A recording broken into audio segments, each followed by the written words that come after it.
అందరికీ నమస్కారం. ఒకతను ఒక అందమైన అమ్మాయిని పెళ్లి చేసుకున్నాడు. ఇద్దరు ఒకరినొకరు బాగా అర్థం చేసుకుని సంతోషంగా జీవిస్తున్నారు. కొంతకాలం తర్వాత భార్యకు ఒక చర్మ వ్యాధి వచ్చింది. రోజు రోజుకి అందం తగ్గిపోతుంది. ఆవిడ తనలో తానే ఆత్మన్యూన్యతకు లోనయింది. నేను అందంగా లేకపోతే నా భర్తకు నచ్చుతానో లేదో అనే సందేహం ఆమెను కుదురుగా ఉండనీయట్లేదు.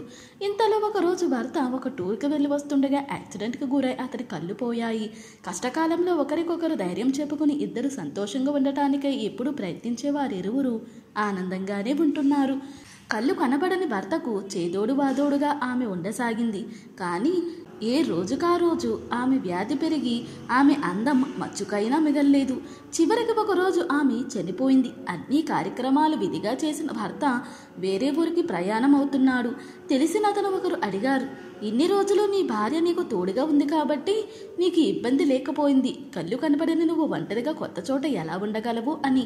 అప్పుడు భర్త చెప్పాడు, నాకు యాక్సిడెంట్లో కళ్ళు పోలేదు. నా భార్య తన అనారోగ్యం వల్ల నాకు అందంగా కనపడకపోతే నేను నిరాశపడతాననుకుని బాధపడసాగింది. తన ఆరోగ్యం కన్నా ఈ బాధే ఆమెను మరింత బాధ పెడుతుంది. మాటలతో తన బాధను తీర్చలేననిపించింది. అనుకోకుండా జరిగిన యాక్సిడెంట్తో నా భార్య బాధకు పరిష్కారం నాకు ఈ విధంగా తోచింది.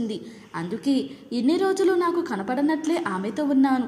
తను నాకు కళ్ళు కనపడవనే ఇబ్బంది నేను పడకూడదనే తాపత్రయంలో తన బాధనే పట్టించుకోవడం మానేసింది.